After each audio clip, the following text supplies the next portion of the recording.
anh chung chung cả leo lúa cú choa đàn trăm phát tao nó cho con nông nhớ con nó này thì tay trong của hai chú cố này như mít tỏ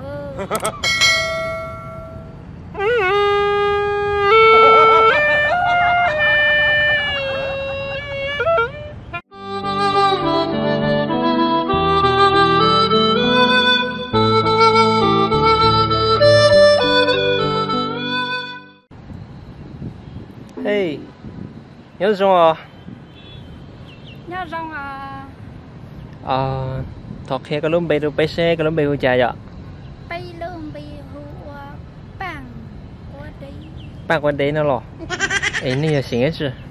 Bây giờ mong xịn giang. Ấy này mong đỡ sự mong lành đó.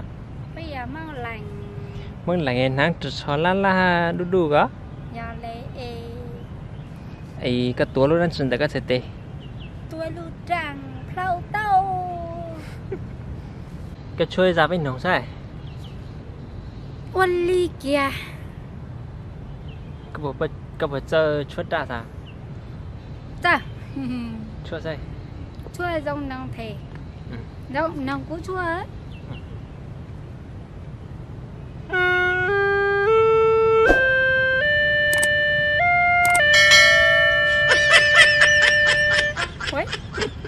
Ra cái chuột chả nào? Cái chuột ra không muốn lấy, không muốn đánh lấy cái lấy. Dòng đua nè. Cái giới thiệu cái tổ khen được bên nông thế nhở? Cái giới thiệu cái tổ khen được bên sở nông thế nhở? Nước bê hoa bằng nguồn nền cầu xiông li họ Sẽ nền cầu chứ? nền cầu chứ luôn nền cầu nữa là kia tôi Cái tôi vẫn sợ luôn rồi nè. tôi thẳng vâng Tôi vừa bị cái tôi thảm mốc vườn đá Hà Nội đó. mình thảm lò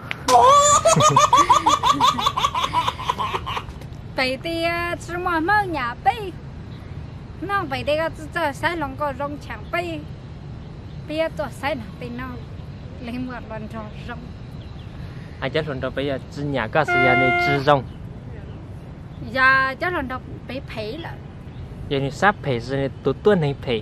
tuần này phê sao phê rồi ít hoặc tới phê cũ à Cho tuần này cái nhỏ từ. Cho tôi rồi cái nhỏ từ. rồi tôi nói nhau chính trang luôn bị hụt chẳng mong sinh bạc nhà chẳng rất chuyện từ chẳng càng toàn đang một từ chẳng đi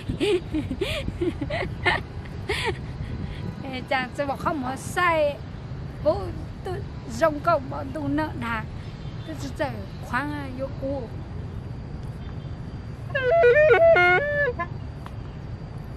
Cái chị không chờ về không chờ mong hết rồi. chỉ khảo đùa á chỉ khảo đùa này giờ khảo đùa mong lành à anh chung chung cả leo lúa cú choa đàn trăm phát tao nó cho con nông nhớ con nó này thì tay trong của hai chú cố này như mít tỏ